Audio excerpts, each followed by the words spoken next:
The character of Death first appeared way back in Family Guy's second season and was an instant fan favourite thanks to his sarcasm and dry wit. Come on, man, which one is Peter Griffin? This is Peter Griffin. Hey, that's a good one. And because of his popularity, he quickly became a semi-recurring character. He even got a bunch of his own action figures. But then, one day, he just disappeared. And it's been 10 years since his last appearance, which makes me wonder, what the hell happened to him? Well, let's go into his history on the show and find out why he suddenly vanished. So, like I said, Death made his first ever appearance in season 2, in the episode Death is a Bitch, which opens with Lois discovering a lump in Peter's breast, and after getting it checked out by Dr. Hartman, he's told it's nothing to worry about, which is great, but what's not so great is that Peter now has a giant hospital bill, so to avoid paying it, he writes that he's deceased. And where it says sex, I'll write no thanks, I'm dead. It's bulletproof. And because he is legally dead, Death turns up on his door. Who are you? I'm Callista Flockhart. Who the hell do you think I am? I'm Death. If you're into stand-up, you may recognise that he's voiced by Norm Macdonald, although he's actually uncredited for some reason. But yes, Stewie is such a big fan of Death that he invites him in for dinner, and it's here where we learn that he used to star in gay adult movies.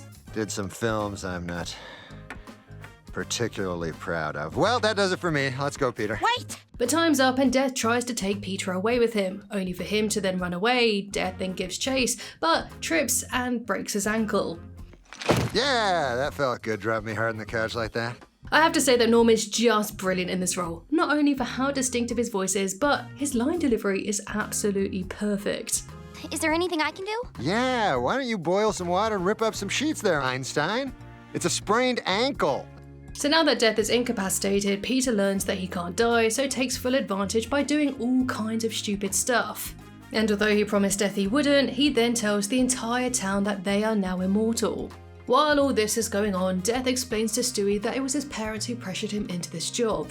You know, I really wanted to be a wood nymph. But man, the second Dad found out, he started in with the whole, I have no son, I have no son. And you know what? Between this and his porn days, we're getting a lot of backstory here, and it really does help flesh out his character. Anyway, just when Lois convinces Death to let Peter live, they discover that he revealed Death's secret to the entire world. So Death gives Peter his job as the Grim Reaper, and it's here where we get this line from Lois. Death, there is no way Peter can do your job. He could never kill anyone. It is funny watching this back because Peter is now a fully fledged serial killer, responsible for hundreds of deaths. It just shows how much his character has radically changed since season 2. But back to Death's character, however, and as much as I love him, I do take exception with this line. You could kill all the girls who are prettier than me. Well, that would just leave England. So yeah, Peter is now tasked with killing the kids from Dawson's Creek. He's transported to a plane the cast are on to kill them, but he doesn't want to go through with it, but accidentally kills the pilots. But thankfully, actress Karen Black was on board and flew the plane down to safety. And at first, Death was pissed at Peter because he didn't do what he was told, but soon realised that by killing the pilots, it made everyone aware that Death was back. The episode ending with Death ominously promising to be back very soon. I'll be back really, really soon. Is he joking? Fun fact, this was originally intended to be a Halloween episode, but after their schedule got messed up, they aired this as a regular episode. And when talking about this episode, Seth MacFarlane said, "We realised the character of Death worked even outside the context of a Halloween show, and so we decided to bring him back in future episodes." And personally, in my opinion, this worked in Family Guy's favour because by introducing more mythical characters like Death into the show, it made Family Guy stand out from other of Fox's shows, like The Simpsons and King of the Hill, which were far more grounded in their storytelling.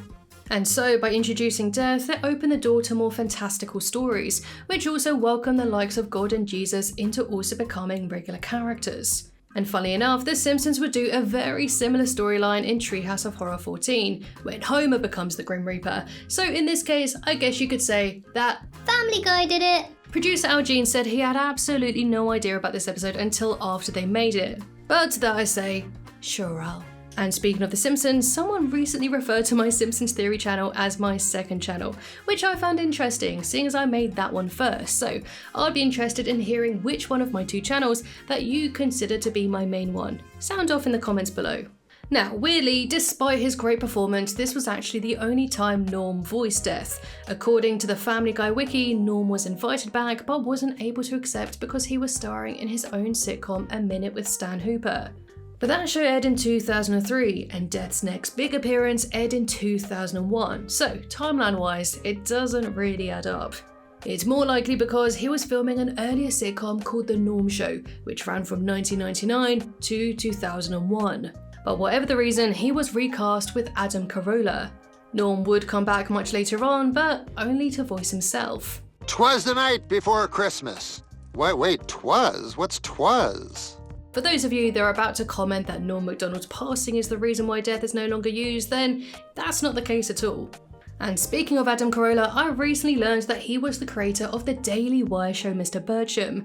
And between this and the new Norm, would you be interested in seeing a video diving into the rise of these anti-woke cartoons? If so, please let me know down in the comments, because I don't want to suffer through them if you're not interested. It wasn't long until Death returned, appearing in season 2's Wasted Talent. After visiting a frat house, he gets drunk and drives into a cop car. And if you removed this scene, it wouldn't impact the episode at all. So I think it was added purely because the team realised that they had such a great new character on their hands and wanted to bring him back as quickly as possible.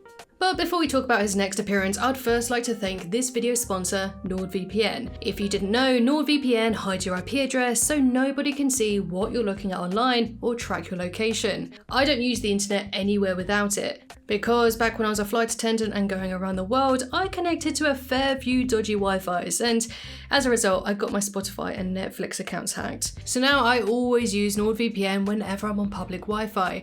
It's also the fastest VPN out there too, which is great for streaming. You can unlock movies that are region blocked. Like, I don't have Jurassic Park on UK Netflix, but watch me connect to a German server here, reopen Netflix, and up it comes. And if you head to nordvpn.com/timelines or click my link in the pinned comment, you get an additional 4 months totally free. So try it out, and if you don't like it for whatever reason, you can get a refund with its 30-day money-back guarantee. Thank you to NordVPN for sponsoring me, and let's get back to the video. Death's roles in Season 2 led to a much larger role in Season 3's Death Lives. On the day of his anniversary, Peter ditches Lois to go golfing, and while out on the green, he's struck by lightning, and it's here where he meets Death again. You again? Death explains that Peter's not dead, but instead is having a near-death experience. Oh, thank God. Oh, yeah, thank God. Thank God I get to hang out with a fascinating gent like yourself. Now, thinking about his voice, and Adam Carolla is kind of doing a Norm impression here, but also adding his own flair. They're not the exact same, but if you didn't know about the recasting, then you might not pick up on it. It says a lot that a lot of people didn't even know that Norm was replaced, but I have to admit that watching these back to back, I can now really tell a difference.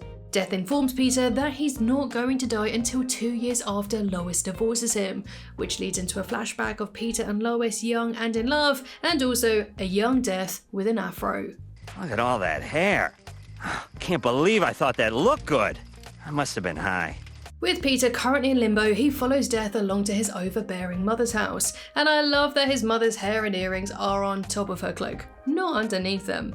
If you don't zip up your fly, a seagull will get you! God, she's a pain in the ass. I wish Dad was still dead.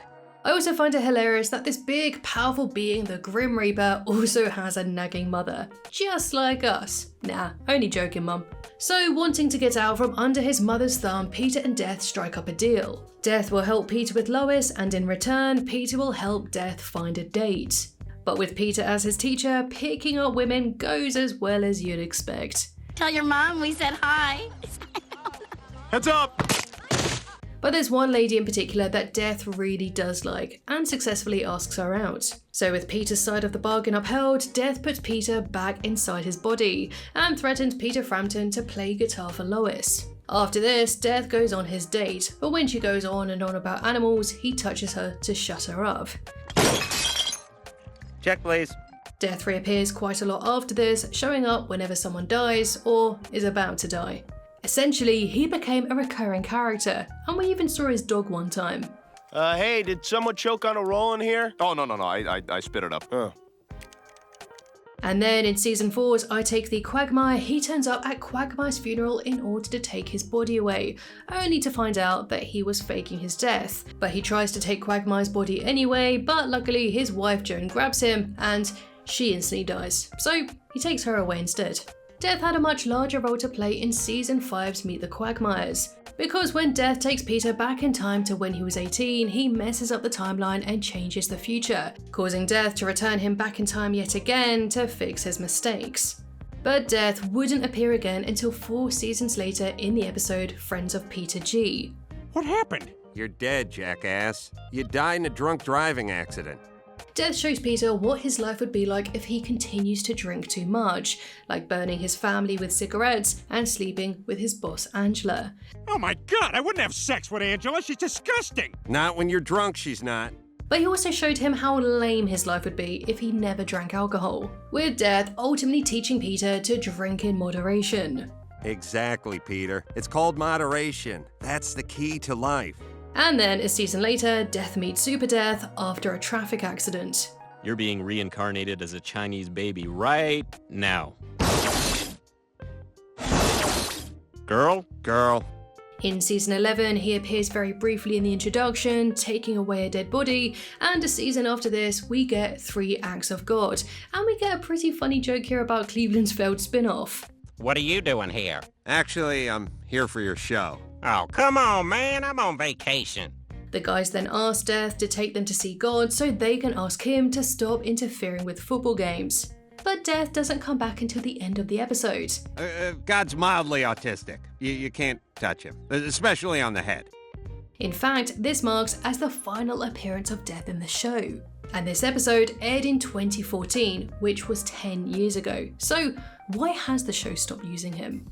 Well, looking back over Death's history, episode by episode, I have to admit it was diminishing returns. He started incredibly strong with his first appearance, and he had a fair few notable episodes afterwards, especially with Death Lives, and a couple of other memorable moments after that. But as the show went on, he lost that spark that made him so engaging to begin with.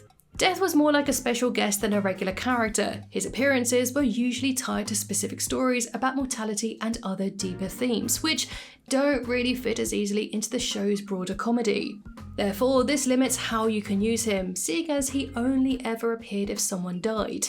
Side characters like Greased Up Deaf Guy and Consuela are used so much because they are one-joke characters, and characters that don't break into that realm of fantasy. They say their catchphrases and they go. They don't distract too much from what's going on. Windex, more like loose decks. Get off the stage! No. But Death didn't have a catchphrase that he could just sprout out for a quick gag. His humour was far more character interaction based, more sarcastic and more witty. Ultimately though, I don't think we've seen the last of Death because I can definitely see them bringing him back at some point. I personally feel that you could do a bit more with this character. Like we saw how much Stewie was inspired by him, so I can definitely see these two hanging out together and maybe killing people together. Or we could have an episode where Death teaches Meg a lesson about appreciating life by showing her what her family would be like if she didn't exist. But then again, not every character needs to return. Maybe it's best he wasn't overused. But what do you think? Do you think he should return, or do you think they've done all they can with him? Let me know in the comments.